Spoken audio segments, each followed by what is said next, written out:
Matt Bertulli needs very little introduction, probably no introduction. He's the co-founder and CEO of Pela and Lomi. He's one of the hosts of the Operators podcast and is a known figure in the e-commerce space. And we'll probably talk a little bit about e-commerce somewhere in here, but that is not primarily the reason that I got him on here. I got him on here because he idly tweeted something randomly, therefore was roped into a podcast with me where I'm going to now ask him to unpack a very off the top of the head sentence. And here is that sentence that he tweeted that spawned this podcast, okay? The sentence is this: building a business is a spiritual process disguised as a financial one.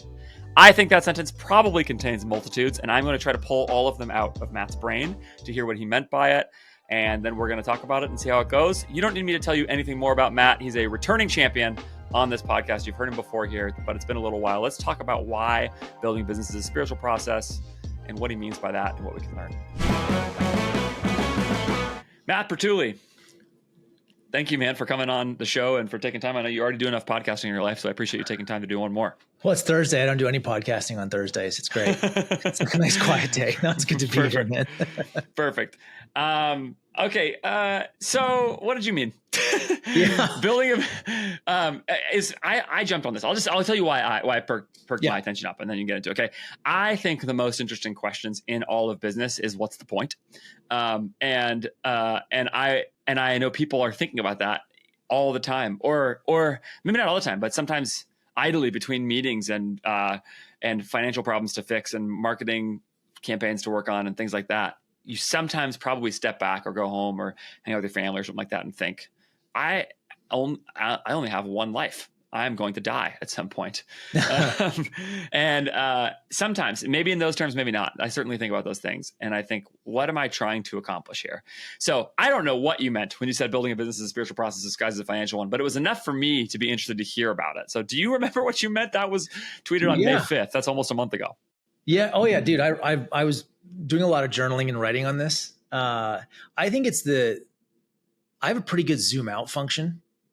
I guess I think what you're hitting on, Andrew, is like at some point you're in this game long enough and you get old enough that you do start to sort of zoom out and ask, I would say, like, more meaningful questions, right? And I would say where this started for me was like, I had this reflection that, so far in my life experience, everything good I have has come on the other side of doing hard things and like repetitive, boring, consistent things. Like over long periods of time, rarely, like nothing good I have has come very quickly, at least in my life. I'm sure it's different for some people, but like, that's kind of where it started. And I think I had this other thought playing around in my mind at the time, which was like, I think this idea of like building a business is like, we treat it like work, like any other kind of work. And that we try to put in a little container where, like, almost like you're Batman. Like, you put on a cape and a costume and you go away and you do this work. That's right. And then you like come back to your life. And even the phrase work-life balance implies that, right? Like they're two separate things. Totally. And I think if you talk to anybody who has trained for, like, whether they're like high level sports, they've done an Ironman, a marathon, like anything that took an incredible amount of discipline and patience and pain, I think you wind up listening to them and only hearing the same words and the same phrases that any entrepreneur would describe their life with. So I tweeted that out because where I landed was, at the end of the day, yes, we only have one life, but more importantly, you only get one pass through it. Like, just literally, there's no do-overs, right? There's no like, oh shit, let me rewind the clock on this one. So as I was sitting down to think about this, and I'm like, oh man, like we're so confused on this. Like, we look at building a business as like a purely financial gain exercise, when I got to be honest, like, I think this is far more about personal development, and truly, like, it's a spiritual exercise, as opposed to like, I'm just chasing another dollar. Yeah. You probably have enough dollars. Dude, I sold a company. I'm rich. Like, I don't like financially, like personally, like, great wife, amazing kid. I love my life. Like, very fortunate, very grateful for where I am. Like, yes, there is no more dollars. And I think I do zoom out a lot just to think about, like, why the hell am I still building companies? Like, this is hard.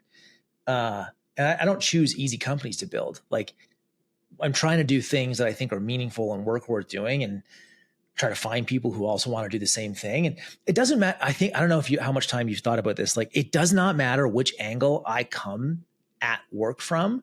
I wind up in the same place, which is, this is a spiritual one, not a financial one. Like, and money is just like a nice byproduct. Like, more dollars at this point is like more impact. I'm not buying more crap. I can tell you that. Like that I think, like, anybody who's had financial success will tell you, like, you can only have so many pairs of jeans and so many pairs of shoes and so many cars. You can buy more boat. You can buy a bigger boat or something. Yeah, but that's also, there's also like, there's an emptiness to it. I think at some point, like, that's just, a lack of self-reflection, unless you really love boats. In that case, go buy a badass boat. Right. Like whatever you're into. Yeah. You're gonna say whatever floats your boat, but it's like, I was gonna go there. I'm like, that's such a dad joke. I'm like, I'm gonna park it for now. Like right there. Yeah. Okay. Let me ask you a couple questions about things you said, and then I'm gonna come back to the main point. So these are like more detailed questions. How old are you? I'm 44 as of yesterday. Okay. Oh, hey, happy birthday. Didn't know that. Yeah. I'm 41. Okay. So there's just context for everybody. You have a wife and one kid. How old is your kid? Daughter is almost 10. Awesome. I have a 5-year-old and a 3-year-old and two sons. Young. Yeah. That's busy. It's busy. It's not as busy as it was a year ago, but it's busy. No. Yeah. And same with 2 years ago. Okay. You also said you were journaling about this. Is that a regular thing for you? I write every day, man. I spend a weird amount of time reading and a weird amount of time writing. Let's go into that for a second, because I think it's relevant to this conversation. What kind of writing do you do? First of all, do you write with pen and paper, or do you like type? No, I type. Yep. Okay. And then do you use any software for it? Notion. Yep. I started using Evernote like 15 years ago. And Me too. I'm stuck in Evernote. Just died. Yeah, I know. I need to like get off there, because it's the dumbest subscription I pay for. I just use it as a word processor, but it's all there. Have you at any point fed? This is a side tangent. Have you fed any journal writing into ChatGPT yet? Oh yeah. Okay, great. Almost all of it at this point. I have uploaded. I'm trying to see if I can build terrifying about yourself. I have asked some. Yes, actually, yes. Of course. Yeah. Nothing like truly terrifying, but it is wild how effective ChatGPT or Gemini, any of them, can be at like analyzing your thinking. I don't want to total aside. My wife started to tell it all about her dreams every day. So she goes in and she's like, here's what I dreamt last night. And asking it for analysis on her dreams.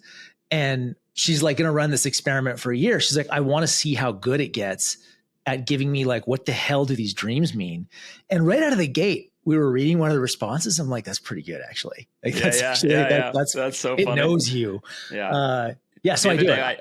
The other day, I'm a journaler too. I don't journal every day, but I journal a lot. And the other day I told it, I just gave my last 100 journal entries and was asking ChatGPT for feedback. And I said, be honest with me about like what you see here. One of the pieces of feedback it gave me was, you confuse the idea for action. Like you get the idea in your mind and you think that because you wrote it in a journal, it's the same as it having an action. And I was like, oh, it's a dagger to the heart. That's completely right. It's like, it's vulnerable to hear that. Okay. So tell me more about your journaling practice. How often, so you write every day? How long do you write for? What time? Every morning. So I'm an early riser. I get up between 4:30 and 5. Panzer loves to give me shit about this all the time on the pod. I kind of get up, and the first thing I do is sit. I have no morning. I don't do any of this like productivity crap. I grab a cup of coffee, I sit down, and I just start writing. Whatever's on my mind. Like, so sometimes it is like pedantic, nuanced business stuff. Sometimes it is just like straight brain vomit. Like, this is just what's on my mind right now. And I could be stressed out about something, my kids struggling in school about something. It doesn't matter. I have just come to learn this about myself, that like, I don't think clearly unless I write. And I think a lot of people are like that, and that we just don't ever build the muscle around writing. And I think entrepreneurs, especially, my guidance to almost everybody is like, you should build some kind of practice around writing, because it will make you a better thinker. No question. Which will make you a better entrepreneur. Yeah. There's a Christian pastor who I like a lot who's written a whole bunch of books. And I've heard him say the reason he writes so many books is just because writing is how he thinks. It's like, so that's the reason they end up in books, is like that's what he does, is like he writes and writes and writes and writes. And that's the way he gets clarity to his ideas. I've always really loved that idea. So one of my big fears with AI actually is that it will like sort of sap people's ability to go through the mental friction of writing, because it will do it too much of it for them. And you need the mental churning, I think. You do. Yeah. And think about that. Like, is AI going to take away your ability to actually think? So like, if you just depend on it, I don't know though. I think I liken it to like the calculator. Remember when we were in school, like young in school, and you started using the calculator and your teacher would give you crap because like you need to learn how to do the math yourself. I don't know how true that is. Like, I still don't think I could do the math myself. And I think I've turned out just fine in life. If you are building a business and you need help on your team, you should do that with my friends at More Staffing. More Staffing is the best agency I know of for connecting you to incredible talent in the Philippines for your business. And the reason I know that for sure is because I have built my business with their help. In fact, there's basically nothing I touch at this point that is not also touched at some point by More Staffing or one of their sister companies in terms of the humans involved with doing the work that I do. And that is a major reason why that work is consistently good. I love working with More Staffing, not because I am just trying to find the cheapest talent in the world, but because I want to get access to incredible talent at a price that I can afford. And that is a great proposition also for the people I'm working with. And that is the opportunity in front of you with More Staffing and hiring in the Philippines. Find incredible talent, manager, director, executive level talent, not just virtual assistants, but people who are going to really contribute across your business, across every kind of department, people who have deep e-commerce resumes. And if you can find that talent and offer them at or high end of the market wages in the Philippines, it will still be drastically cheaper than hiring that same level of talent in the US. That means you're going to attract incredible talent. You're going to provide things for their lives that are going to be incredible for them, make it so their work is paying them in ways that is meaningful and important. I've had team members buy houses off of salaries from mine. I had one buy a field that they could farm and employ people to farm it. Incredible things on amounts of money that are shocking for you if you are based in the US. And it fits right into this conversation about the possibility of contributing in some way to people and to meaning in the world, and everybody can win at the same time. That is the basic proposition of this. That is the way that I have thought about it. I love it. Go to morestaffing.co/AF, morestaffing.co/AF to get connected to them today. They give you a 1-year guarantee on any talent that you connect them to. So if you hire with More Staffing and that person does not work out for a whole year, they will replace them for free. Of course, hiring is a hard thing. So no matter how good More Staffing is, it happens, right? Very rarely. I've only heard of one instance of somebody having to get rid of somebody from More Staffing on their team, but it does happen. And so they'll guarantee you that for free for a whole year. That's way longer than most staffing agencies will give you. They will also provide ongoing coaching and training and things like that to their team. I have been with them in person in the Philippines and can tell you that people are excited to be working with the team at More Staffing because Filipino employees have told me as much with a whole lot of joy about how their jobs via More Staffing into other e-commerce companies in the US, etc., have been incredible fits for them. You should go look into it. I highly recommend it. morestaffing.co/AF. Yeah, I think. Yeah, I don't know. Yeah. You seem fine to me. We don't know each other that well. Maybe you're terrible. Who knows? Yeah, maybe I'm a total psychopath. No, maybe I am too. Yeah. Okay. Let's. You also said you read a lot. What do you read? And like how? Do you have like a practice around this, or is it just like an idle thing? Get to the end of the workday, you read. Do you do it in the morning? Like, do you read anything specific? Do you read anything like that? I'd like to say I read every day. I don't. I probably read like 3 or 4 days a week, 5 days a week tops. Typically concentrate on the weekends because that's when I have like the most quiet time. I read anything and everything. I will read, like, you give me a book on marketing or psychology, I'll read that. I'm like a huge Cialdini fan. Love everything about what he's written. Right now I just finished reading Effortless by Greg McKeown. So he wrote, that's his second book. The first one, I forget his first book. Also awesome. But just on like doing less, but doing it well and doing better. I love that concept too. Like just doing less things. I'm all over the place. I sometimes read fiction. I like spy novels and all like those old Tom Clancy books. I have them all, like all original copies too. I don't know. I'm also I think you've heard me say this before on the pod. I don't know if you listen to it, but like I love consumer and consumer goods and consumer culture. So like I read about like the luxury strategy, and I like how like all this whole world that we exist in and how it intersects with like, what did you start off by saying? Like, after all, before we were recording, you were like, hey, after all, we're all human. And I'm like, that's a big part of this, right? Like spirituality to me is, it's like, core question is, how do you be a good human? Yeah. Yeah. Absolutely. What does that mean? Okay. So I asked those questions because you mentioned them, and I just want to get like context for like how you're going about trying to process this stuff in your day to day. Okay. So then you also said a second ago something about like,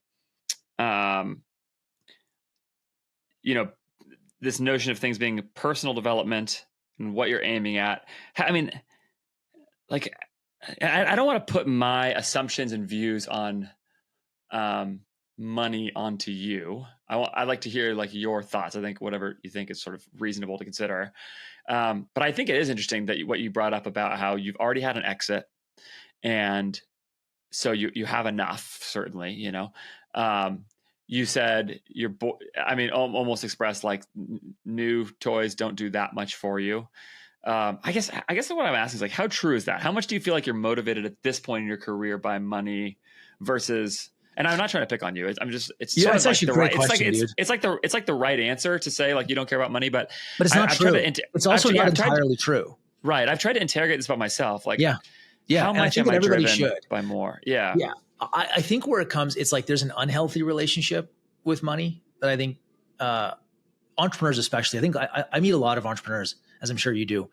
And like a lot of us operate from like some kind of chip on the shoulder or like something that we were lacking and like either as a kid or there's just something, right? So I think that I've met a lot of entrepreneurs that have really unhealthy relationships with money. I think early in my career, I was extremely money motivated. And I think as I've gotten older and then like once I was beyond scarcity and like financially free and didn't have to work again, it definitely starts to lose some amount of importance because all money does is just allow you some time and space. And all I do with time and space is think. And I just start to ask questions. Like I'm just a curious person. So I think over time I am less money motivated, but I can still very easily go there. Like it's such an easy thing to tap into, like, ooh, that's opportunity. I want to go do that. And I will still to this day, like catch myself after the fact being like, I did that entirely to make $1. It doesn't feel good afterwards. Right. Can you elaborate on when you say previously you were extremely money motivated, like what that looked and felt like? Yeah. I mean, I wouldn't say. You can also refuse to answer any question I ask you here. No, I don't care. Honestly, I think it's a great topic, depending on the audience, right? Like it's a great topic. I would say like I was not materialistic, but I think a lot of my identity as a young man was tied up in like, I need to be outwardly seem successful. And I think that was more about like, I just did not know myself that well in my sort of like mid to late 20s and early 30s. I sort of think my wife and I were just talking about this yesterday. We were out for a hike that like, I feel like I'm starting to figure out a little bit more about who I am, what makes me tick. What do I like? What do I don't like? What are my needs, wants, all that stuff. And I think in my 20s and 30s, like because I was pretty good at making money, it was very easy to wrap myself up in like, I'm a business builder, I'm successful. And I think that for me, that's at least a dangerous place to go because like when those moments hit where I was not doing well, I just felt like crap about myself. Even though I was like, I got a good marriage, I'm pretty healthy. Other things could be going well in my life. But if I was like financially or my business was doing poorly at a moment in time, because that happens, I also I just attached myself to it. So when I say I'm no longer money motivated, I think I don't care as much, or I don't have my own identity tied up in the success or like not success of my business. Right. Even though the measure of a business is clearly like you keep score with financials. Yeah. I think that's part of why it's always tempting is like, you have to, that's right. And also it is the most measurable thing. So it's just like you manage what you measure problem. You can't measure vibes. Like that's exactly. not a thing. It's really, really hard to measure your joy or contentment or something like that, you know, even though I think when people want money, what they really want is joy. The dollars themselves can't do anything for them. Dude, totally. It's what it potentially provides you for. And I think it has varying abilities to deliver that depending on how much money you have and depending on your relationship to it. I certainly won't say it has no ability to deliver that. I also think people. Oh, no, that's also a lie. No. Like having money is amazing. It's great. Yeah. Like you're significantly less stressful when you are financially free. You really are. Like anybody saying otherwise is just full of crap. Yeah. I would say, I think what it is that, like the business building thing, at least for me, it's not so much that I'm chasing joy. I think it's like I have two things that I look for. It's like, one is I want to feel like I'm doing meaningful work and I'm being helpful. In order for me to do that and feel like it's worthwhile, that's where the money piece comes. It's like, I like to over earn and overperform there. So it's like meaningful work and over earn. And then on the other side, it's the like joy part. I've actually realized, I don't know if this is a you thing too, but I have sort of sought out whatever I like my own version of peace. Right. And so like, to me, that's like, I've posted this before, but like from where my house is here, we just have this incredibly expansive and large view of like lakes and mountains. I like to just sit outside quietly. And that's my version of like, this is peace. And I think a lot of us are chasing that without really knowing it, that's it. It's like, there's just this like calm that you're looking for, especially in our world right now. It's just very noisy. So I do think that there's a relationship between those things. I think I think as entrepreneurs, it's just so easy for us to get tied up in the numbers because like we look at them all day. Like think of it like you're an ad guy. How many freaking numbers can you look at in a given minute a day? Yeah. And they're almost always dollar signs. Yeah. One of my like main ways of avoiding doing work is checking ad accounts, actually. Like it's like the same as checking Twitter to me. It's like, it's not actually productive. It's kind of I mean, I don't know. There's parts of it that are productive. There's parts of Twitter that are productive. Like I like Twitter. I'm not anti those things. But yeah, it's what you're saying is right, which is like, it's just a default behavior that, is not necessarily correlated to like the actual best use of my time or something like that. And in terms of the things that I care the most about, really. And I feel this thing, I've said for a while about my business that I'm not really trying to grow it. And I go back and forth thinking about like, how aggressively I ought to try to grow my agency. I have 4 clients. It's very, very boutique, goes well right now, like trying to do really good work for a few clients. That's it. But I think about trying to grow it. And I really try to answer the question of like, well, that will require cost for me to try to grow it. Trying to grow the business requires risk and cost in a lot of ways. It's going to require, all these things. And at the same time, I don't think I primarily care about getting like richer. I already, by any reasonable standard of the word, I'm already rich. So like, I just think like it feels self-deceptive to me to think that having more stuff or money or whatever is going to deliver me increasing amounts of joy. I think I can already get most of the things I need. And in fact, I'll take it another level and say, if I want to pursue something, I think the most likely thing to deliver the highest benefit to me would be if I was truly content. And if I like actually and I would sort of put the word content and the word joy with a lot of overlap.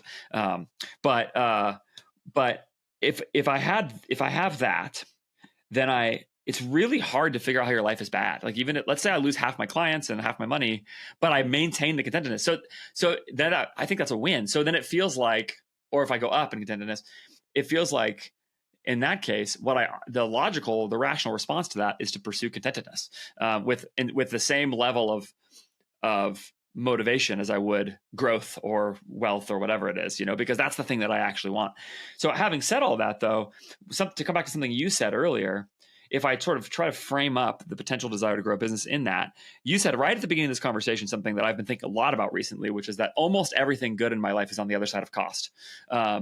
And challenge. And it seems to me that there's something like a moral law of the universe by which that is true. And like we all see this anytime you like avoid eating like crap, because that means that if you eat a bunch of garbage food, what you are doing there is like incurring long-term cost in exchange for short-term pleasure, and you want to flip that, right? But it's really hard to flip. It's super difficult. It's like one of the hardest things in life is to, and yes, yeah, and that relationship. So then it makes me think, to your point about building a business as a spiritual thing.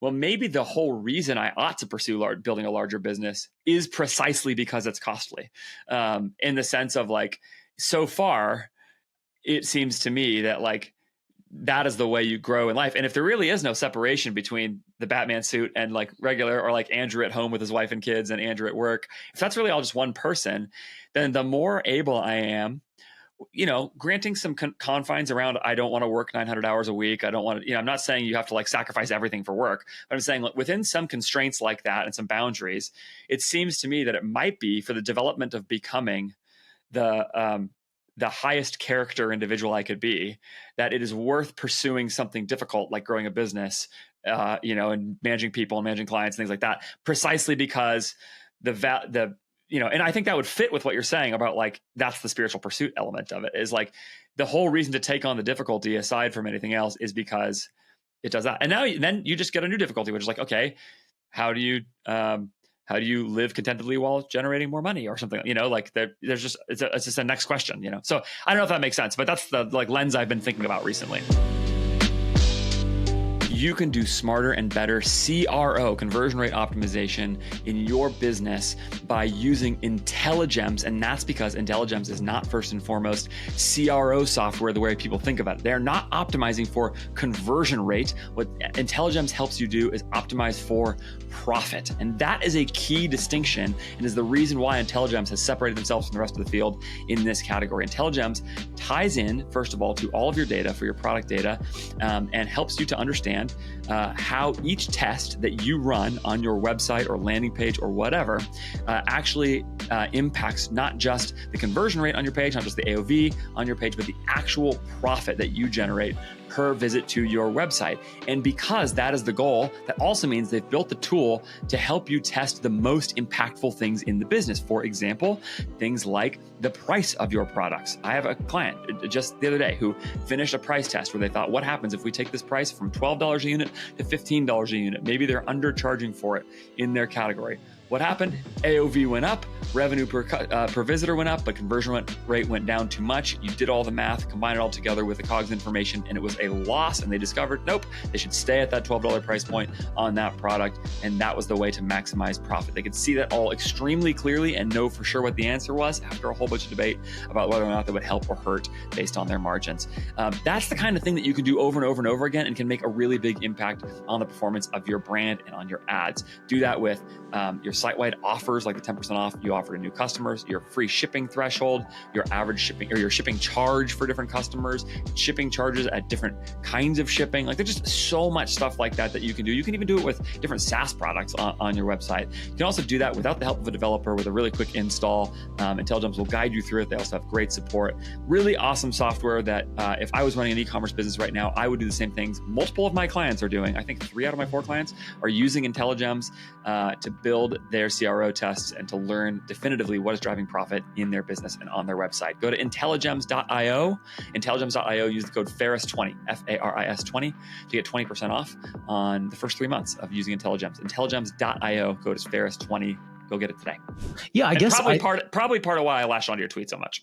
Yeah, no, listen, man, I have this conversation with a lot of people right now. Like, I think part of what you're hitting on there is just values, right? So build a bigger business. Sure, if it's in pursuit of whatever you already value, right? Like, I think that's one of the core things with money is just an amplifier, good or bad, right? And if you're going to go out and say like, I'm going to trade cost, time, family, health, like there's costs to like building something there's costs to doing anything very hard. And I'm saying like very hard as in like, you're looking for a top 1% or a 1% of 1% outcome. And I think that's like, the people who say like, I'm going to go build a big company, that's what you're putting your hand up and saying is like, I'm going to go do a 1% of a 1% or of a 1% of a 1% of a 1% outcome. And that there's an incredible amount of cost every time you like try to pursue something harder and larger in any aspect of life, not just business. So I think then what it comes down to, Andrew, is like, what do you actually value? Right. And to say like, it's a personal development journey. It's like, yes, but to what? Like for me, curiosity is a major driver. Being helpful is a major driver. I don't know if this is healthy or unhealthy yet. I haven't done enough like unpacking and work on it, but I get a lot of joy out of making physical things that are in people's lives. I don't know why. I think I grew up in retail. So like I was born into it and my family just makes stuff. So I don't know if that's it, or is it actually just like, isn't it an ego thing where like, I get high off of seeing like that person has a Lomi in their kitchen. That's my Pela case.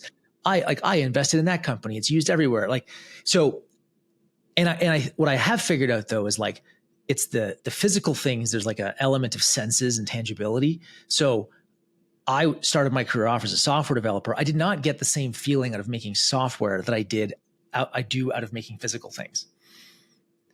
So to all that is just to say like the journey for me, at least, like, again, go back to the spirituality thing. It is really like, it's been an exercise in also figuring out like, what do I truly value and what principles do I want to operate my life off like around. You just also introduced another challenge with this, which is that you said you have a value that you can state, which is having physical goods in people's homes. But then you evaluated that by saying it may or may not be healthy. It may be healthy, it may be unhealthy. And I think another thing that's extremely obvious about the human condition is that our values very often lead us astray. So our desires, maybe values is not the word, but I mean, I would say that too, but our desires point us in a direction, and they tell us and promise us that we're going to have some kind of return that's going to be positive for us. And yet when we actually go and do that, it doesn't actually deliver that. And again, this is a very obvious if you've ever wanted to eat a donut, like, or too many donuts or something. Like, it's just like, that's like the simple outworking of this kind of thing, is that you have a desire, you meet the desire, it goes back, whatever. So I think that's just another really big challenge with this, is like, you're trying to sort out, what things are right, and you just might be wrong. You just might be wrong about whether or not it's good for you. And then you have to discover that, one of the things I've noticed in having talked, one of the benefits of the podcast is just like you meet, and you see this, right? Like you just meet so many interesting people, and being so narrowly focused in the world of consumer, I only talk to people in consumer. I have a really good friend of mine who's big in the SaaS world, so I get like some taste of what that looks like over there. But for the most part, my social network is in consumer. I have noticed something about consumer operators. Anybody who plays in consumer, we are all very good consumers. Like the best consumer operators are good consumers. We did this like brand meetup in LA last week with Pod, and the Buck Mason guys were there, or one of the Buck Mason guys were there. And Sean we were chatting afterwards, and Sean made this mention of the Buck Mason guy. He's not going to care that I say this, that he's like, I am such a Buck Mason super consumer. He's like, I reached out to you guys because I just bought so much crap over the years from you. And I'm like, oh, Sean's a really good consumer. Like he like dog foods his own industry. And I think when I started to look at like all of the operators closest to me, we are all good consumers. Like every single one of us loves this stuff. And for whatever reason, like it's who we are. Yeah. Yeah. It's funny. I totally see that. And it is partly like a curiosity thing. Like you buy something from some other company and you're just like, oh, this brand kills it. And then you just like take a certain amount of delight in their emails and in their product selections and their merchandise. You just kind of see you see into the matrix of all the things that they're doing, sort of behind what's being presented to you. And if you're impressed by it, it's like, wow, it's awesome. Oh, dude, I was peeling apart a box the other day. I was like, I forget, my wife ordered something and the box came in, and I'm looking at her like unboxing this thing. I'm like, that looks really good. And I'm holding it. I'm like, what the hell is this made of? And I actually started separating the layers of the box. And I'm like, what is in this? It's like, there's fabric in here. Yeah. And I'm like, holy crap, I'm a nerd. Yeah. Yeah, totally. Yeah. I had some friends over who were like supply chain people at one point, and they were in town, and I was showing them something, and I was like, hey, I'm kind of interested in making a product in this category. And so I showed them like the competitor brand or whatever, that I'd referenced. And even before I started talking about it, they just immediately flip it over and start looking at the ingredients and look at the packaging. And they can't even look at the product itself. All they can see is like underneath and inside it, Do you think when you say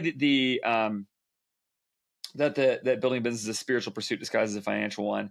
Do you have any was there any specific thing about business? And again, this is almost a month ago that you tweeted this, so you might not remember, but is there maybe it's even something more pressing today or something? Is there like a specific element of the experience that felt like that? Is it people management? Is it selling product to people?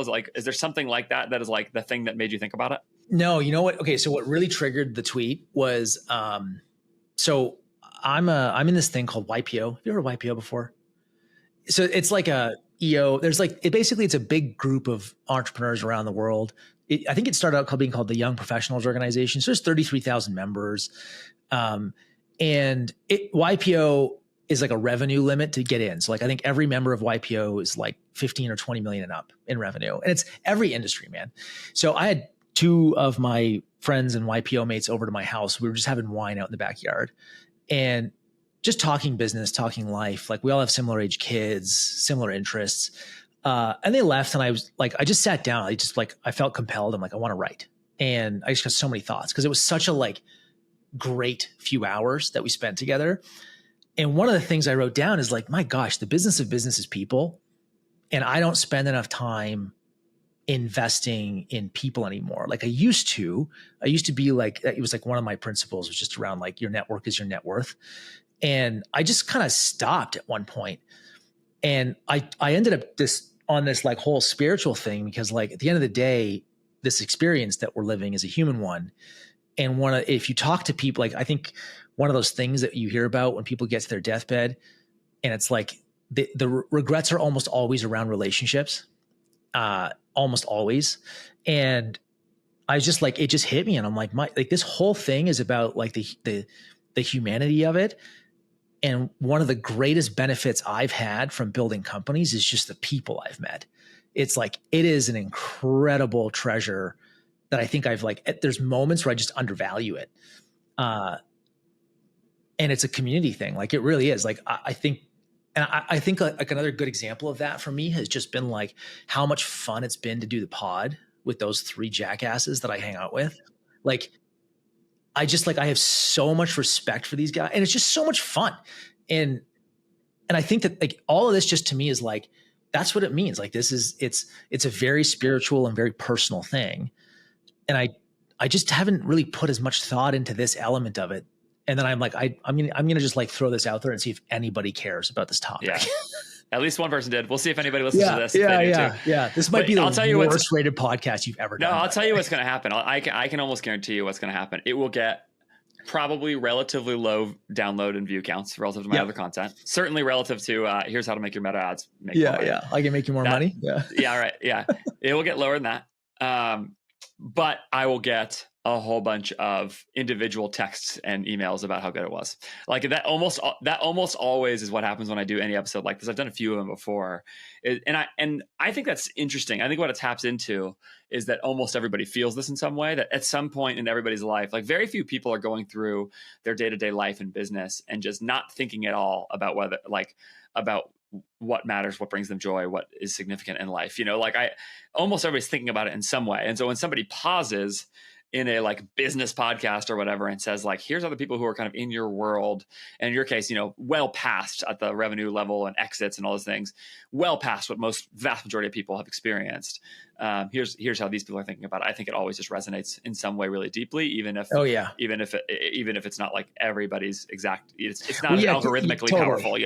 Totally. Yeah. You see the same thing we do. It's like we do a pod or we send a newsletter on something really tactical and like I would say like immediate term value. It's like the data is just like it screams. And then we do like I sent to one of our operators newsletters was like I sent like everything I learned about selling my first company, and the responses you get from that is insane because it's the human stuff. And I think that's always like that is to me, it's like a depth versus breadth thing.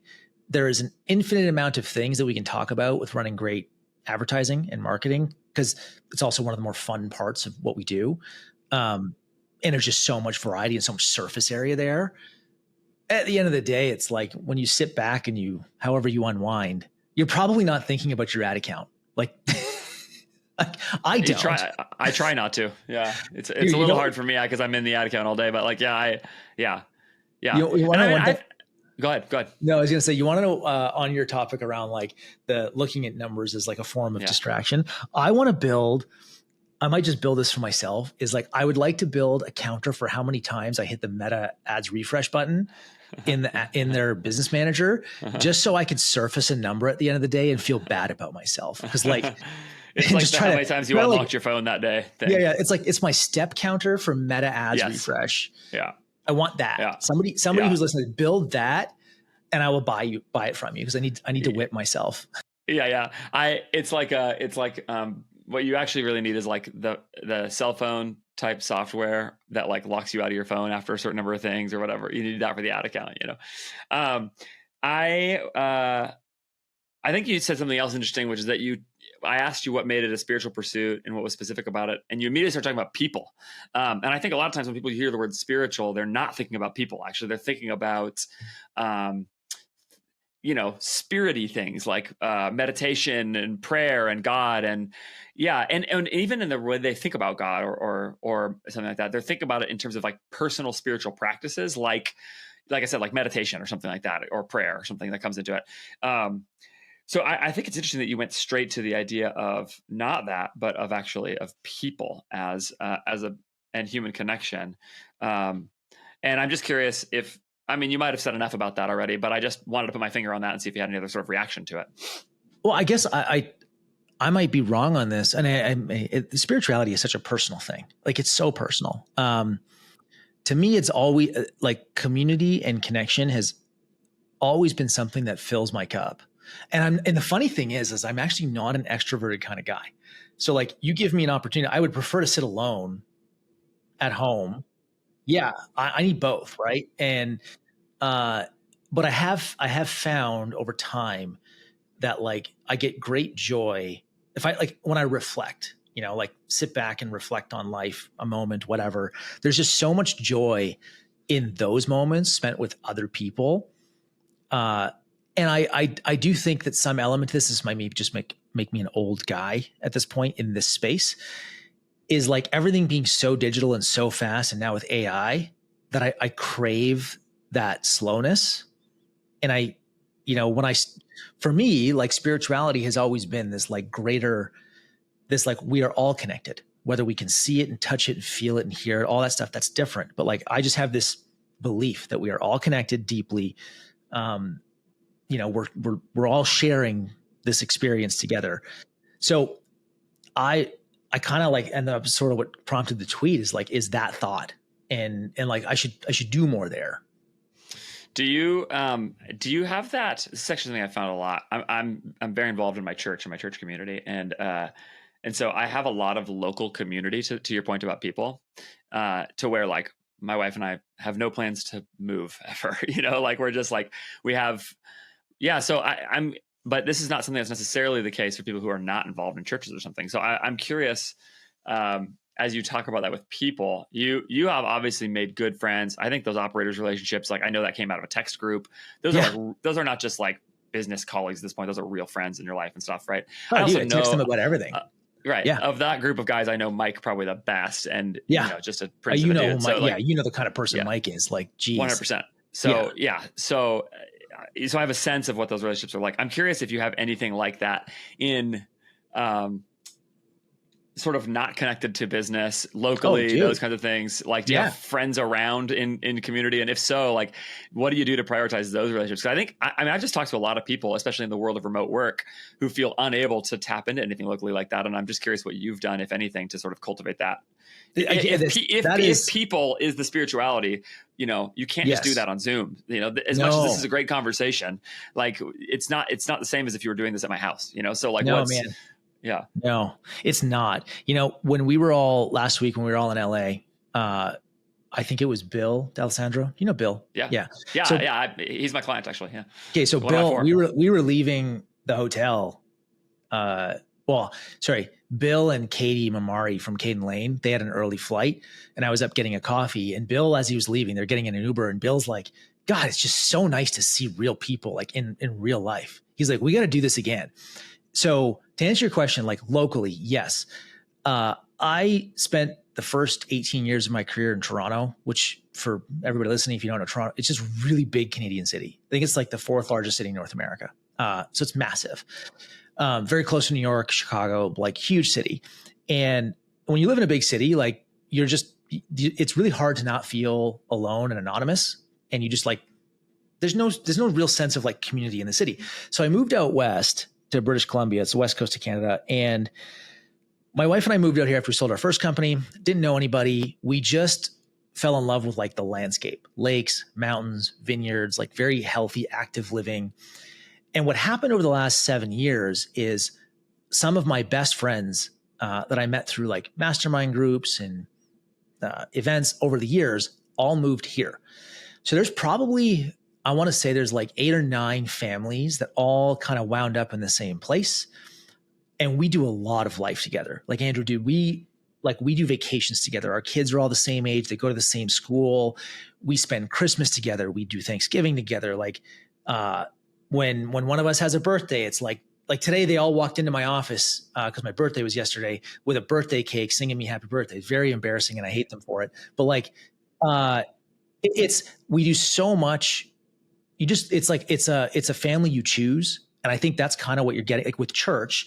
It's like, that's a chosen family kind of element to it. And yeah, I do. I think that it's like, it is a deeply spiritual thing. And I think that you're right. In a world of remote work and digital, we do not societally invest in this enough. All the data that I've seen is scary. And like, I think I saw on one, it's like the time spent with friends on a per day basis is down 66% in 20 years. That is freaking insane. Like again, to go listen to old people who are on their deathbeds, like they're going to tell you you're screwing it up, you know? So yeah, I now, one of my things this year for the next 12 months with business is like, I'm going to reach out to more people in YPO connected to the pod and just spend more time connecting with folks just because I think it's a nice thing to do. Yeah. I have a newsletter idea percolating right now that hasn't, I need to actually think about it a little bit more, but I'm going to write it at some point. And the subject line is going to be, you're going to die. Here's what that means for your business. And I mean, you've referenced it a couple times in this conversation, the idea that people on their deathbed tell you something. I think most of us recognize at some point that like, there's something about if you could sort of go forward to Matt about to die, and you could hear him tell you something, it would be like the greatest gift you could possibly get, right? I think I've heard that Kirk Cousins, the quarterback, doesn't count up for birthdays. He counts down.